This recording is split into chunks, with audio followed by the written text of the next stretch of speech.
How's it going, boys? Hope everything's going well. And today I'm going to be making a video again. Um, I know what you're going to say, and rightfully so. It's been too long since the last time I uploaded. I know I said I was going to be consistent with YouTube and upload every 2 weeks, but life happens. And honestly, I kind of feel what JSlat feels a little bit.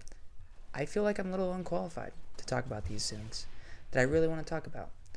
And whether that's a good thing or a bad thing, I have no idea. But that's kind of the reason why I've been inconsistent at this. And I can say that life has been busy, and it has. And I've met a lot of cool people along the way you know, ever since I started school. But it's not really an excuse that I want to use.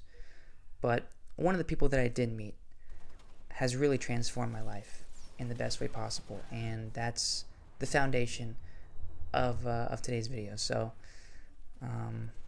healthy relationships. It's a tough one, but everyone's got to have them.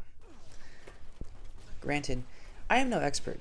I am just some 20-year-old kid with a microphone talking about my personal experience and the experience of other people really important in my life.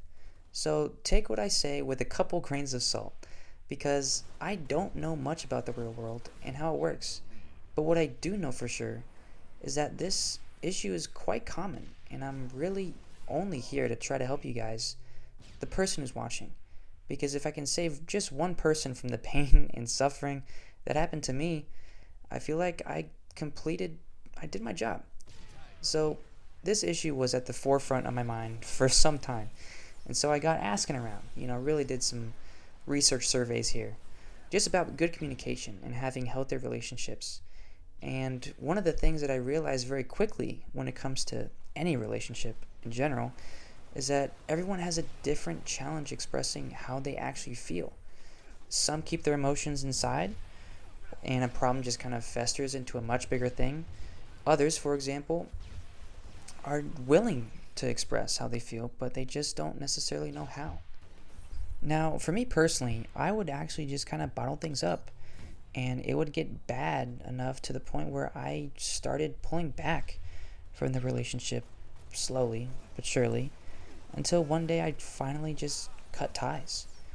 A dear friend that I met not too long ago has really taught me how to express not only my feelings in a healthy way, but also show me that I can open up to another person about a problem that I have. And it's okay to tell them the truth, no matter how much you think it might hurt them. Because that's what true friendships and relationships are built upon: honesty and integrity. Now, this goes without saying, but I'll say it anyway. Both have to be honest and can't completely do all the work in the relationship. You both have to be your own individuals with your own individuality. But if you want to keep a relationship with this person that you're thinking of, you're gonna have to talk about how you feel. And personally, one of the best ways that I found is to be just very upfront and honest with that person. Tell them that you want to talk about something that has really been bugging you, and you want to give them the courtesy of wanting to address it in person, to really just kind of hash it out one-on-one. That's the best way that I found. I would say that meeting in person or talking on the phone really shows maturity in yourself, and people will hopefully see that and give you the time and respect you deserve to really tell them what's on your mind. It's also important to remember that this is a conversation between two people with different thoughts, ideas, and feelings than you. Give them time to respond to what they want to say, and vice versa. I mean, one of the worst things that you can do when you're having a real heart-to-heart conversation is to yell at them. If they for some reason don't understand what you're trying to convey, be patient and maybe just express it in a different way. And don't get me wrong, I mean, you can be passionate, but as soon as you start yelling or raising your voice, you have lost that respect that person has given you for that conversation. In order for that not to happen, though, just try to put yourself in their shoes. You might see the other person's point of view, which can go a really long way. Trying to understand why they do certain things can give you a better headspace in future potential conflicts, because you realize that they aren't really trying to hurt you on purpose, that is. They might just be insecure about something that prevents them from really connecting with you. Let me also just say, there are some relationships where other people are trying to hurt you, and that's a legit reason to not have talks and just cut ties. But the relationships that I'm personally talking about don't have that factor in mind.